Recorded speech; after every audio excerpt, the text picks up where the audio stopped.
Sir, इस खित्ते की अगर सिक्योरिटी सिचुएशन देखें, फ़लस्तीन के बाद, लबनान के बाद, ये अभी एक अंदेशा मौजूद है ईरानियन साइड के ऊपर, तो क्या ये जो आपका एससीओ समिट है, ये ओवरऑल इन सिचुएशन को अहाता करते हुए कुछ स्ट्रेटजी वजह करेगा? क्योंकि मेंबर कंट्रीज सारे उसके अंदर इन्वॉल्व हैं कि इस खित्ते की सूरत हाल पे कंसर्न भी हैं।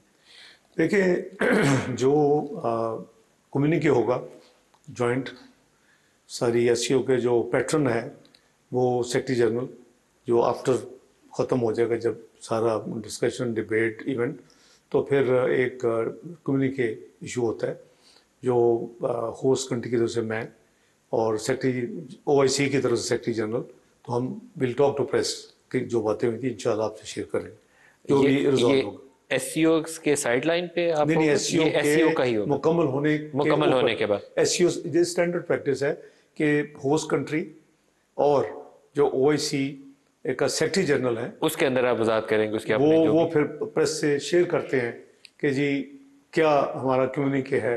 उस पर आपको पता है कि बहुत ज़्यादा नेगोशिएशंस भी होती हैं, डिप्लोमेटिक अल्फाज के चुनाव पे भी, बैकग्राउंड में साइड लाइन्स पे वो काम रहा ऑलरेडी जारी है।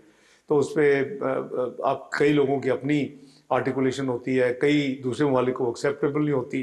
तो ये सारा काम जो है वो उस दिन कल्मिनेट होगा 16 तारीख को, और इंशाल्लाह आपसे भी बात होगी प्रेस के साथ उस दिन। अच्छा डर साहब, लेकिन क्यों नहीं इस्लामिक कंट्रीज इसके ऊपर इनिशिएटिव लेते हैं कि गजा के अंदर 40,000 मुसलमान शहीद हो चुके हैं, जिसमें बड़ी तादाद औरतों और बच्चों की है।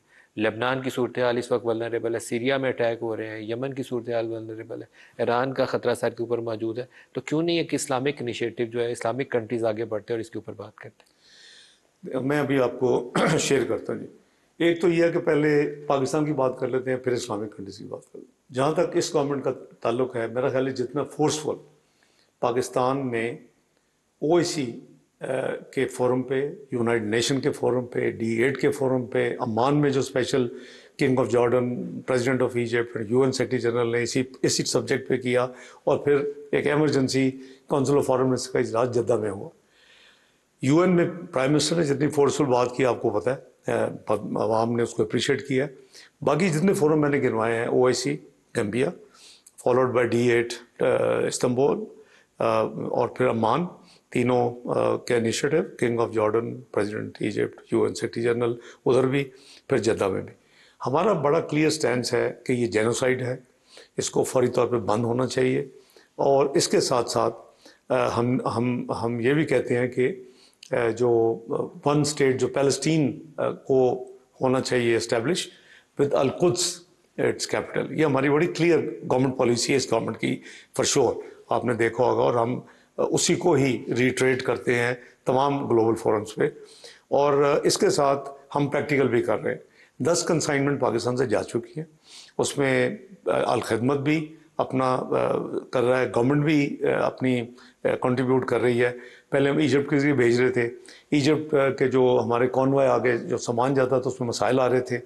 तो फिर हमने, जब मैं मान गया था, तो जॉर्डन के साथ हमने फिर कम्युनिकेट किया, और अब जॉर्डन के जरिए रिलेटिवली सेफर और ज़्यादा हमें आसानी से हमारी चीज़ है, तो ये तो जारी रहेगा।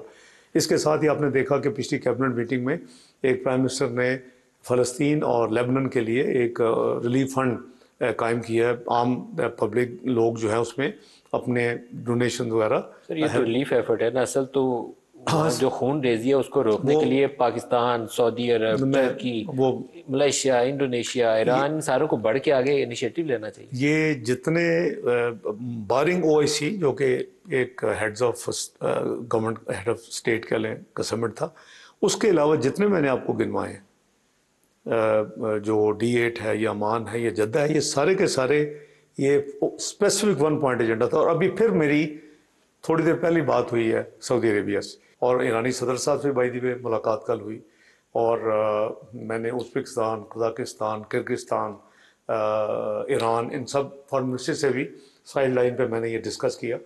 तो ओआईसी एक्स्ट्रा ऑर्डिनरी समिट, अभी जो मेरी बात हुई है वो अरब लीग के साथ कंबाइन होके नवंबर में हो रहा है, रियाद में, मोस्ट लाइकली रियाद में।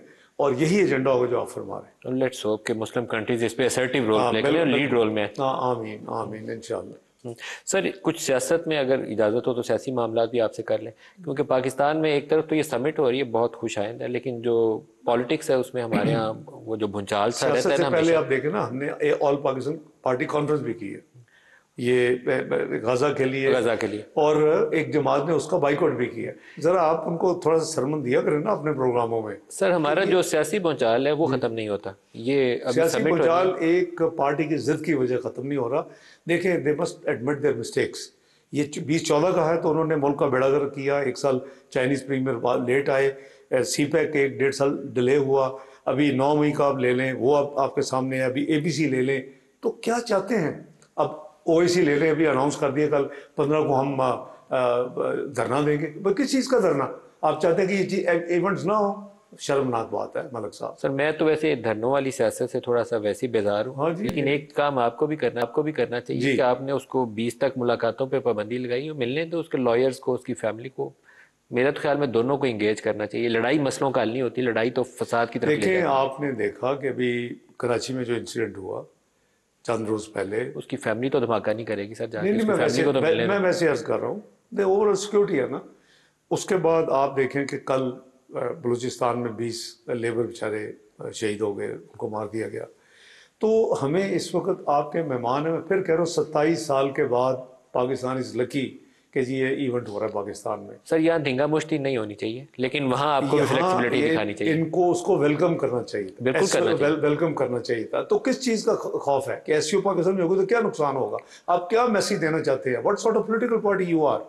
सर लेकिन आपने मुलाकातों पे पाबंदी फैमिली पे क्यों ये लगाई? ये पार्टी पॉलिटिक्स नहीं, तो इंतशारी पॉलिटिक्स मुझे नजर, मुझे अफसोस हो रहा है। नहीं, इंतशार तो हमें लेके बैठ गया पाकिस्तान को, हमें इससे बिल्कुल आगे चलना है, जी लेकिन आगे चलने के लिए सबको फ्लेक्सिबल होना जी पड़ेगा। जी जी जी। फैमिली की रिस्ट्रिक्शन मैं पता करता हूँ कि इज इट सिक्योरिटी मतलब उसे रीजन। अलाउ करें, उसकी फैमिली और लॉयर्स को, और उन्हें बेसिकली देखिए, समझदारी से इंगेज करना चाहिए। आप मलक से ये भी कह सकते हैं 14 15 16 क्यों छुट्टी आप कर रहे हैं, छुट्टी ना करें। मैं मिसाल दे रहा हूँ ना। अब हम उस सिक्योरिटी के बारे में मस्ट एडमिट कि जी पाकिस्तान में सिक्योरिटी इशू है, और उसमें भी किसी को ब्लेम जाता है।